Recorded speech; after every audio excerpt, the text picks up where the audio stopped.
আজ ১ জুন ২০২৫ ঢাকা ও আশেপাশের ১০টি জেলায় ভূমিকম্পের কারণে ক্ষয়ক্ষতির সম্ভাবনা কতটুকু? মোহাম্মদ নাজমুল শেখ এর প্রতিবেদনে বিস্তারিত। ভূমিকম্পের ঝুঁকি ও ক্ষয়ক্ষতি। বিশেষজ্ঞদের মতে বাংলাদেশ ভূমিকম্পের উচ্চ ঝুঁকিতে রয়েছে। ঢাকা, চট্টগ্রাম, সিলেট ও ময়মনসিংহ অঞ্চলে ভূমিকম্পের ঝুঁকি বেশি।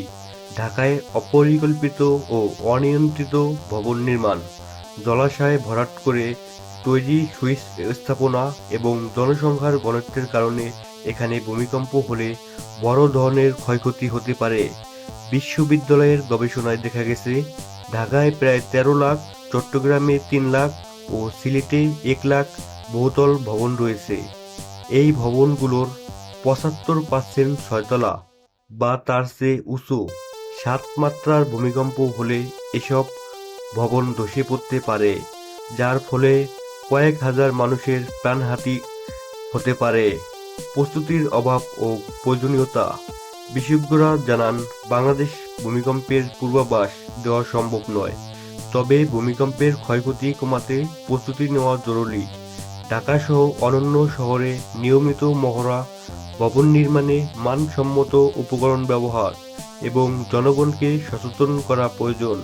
এছাড়াও পরবর্তী ভূমিকম্প উদ্ধার কাজের জন্য দমকল বাহিনীকে প্রশিক্ষণ দেওয়া এবং আধুনিক সরঞ্জাম মজুত রাখা উচিত। ১০টি ঝুঁকিপূর্ণ জেলা। ঢাকা ও আশেপাশের ১০টি জেলা ভূমিকম্পের ঝুঁকিতে রয়েছে। এই জেলাগুলোর মধ্যে রয়েছে ঢাকা, চট্টগ্রাম, সিলেট, ময়মনসিংহ, কুমিল্লা, নারায়ণগঞ্জ, গাজীপুর, টাঙ্গাইল, মানিকগঞ্জ। এই জেলাগুলোতে ভূমিকম্প হলে বড় ধরনের ক্ষয়ক্ষতি হতে পারে, বিশেষ করে ঢাকায়। করণীয় কি? নিরাপদ আশ্রয়। ভূমিকম্পের সময় উঁচু ভবনের জানালা বা দেয়ালের পাশে না দাঁড়িয়ে শক্ত কোনো বিম বা টেবিলের নিচে আশ্রয় নিন। গ্যাস ও বৈদ্যুতিক সংযোগ। ভূমিকম্পের সময় গ্যাস ও বৈদ্যুতিক সংযোগে থেকে দূরে অবস্থান করুন। Mobile number. আপনার মুঠোফোনে ফায়ার সার্ভিস ও জরুরি নাম্বারগুলো আগেই সংরক্ষণ করুন। ভবন নির্মাণ। ভবন নির্মাণের সময় মানসম্মত উপকরণ ব্যবহার করুন এবং নিয়ম মেনে নির্মাণ করুন।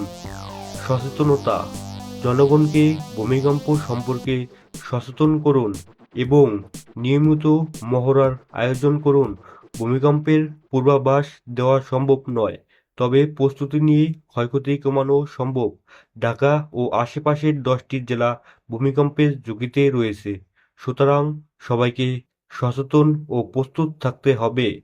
প্রিয় দর্শক, জিবিএন টিভির পরবর্তী সংবাদ দেখার সবাইকে আমন্ত্রণ রইল। জিবিএন টিভি, সত্য প্রকাশে সাহসী যোদ্ধা।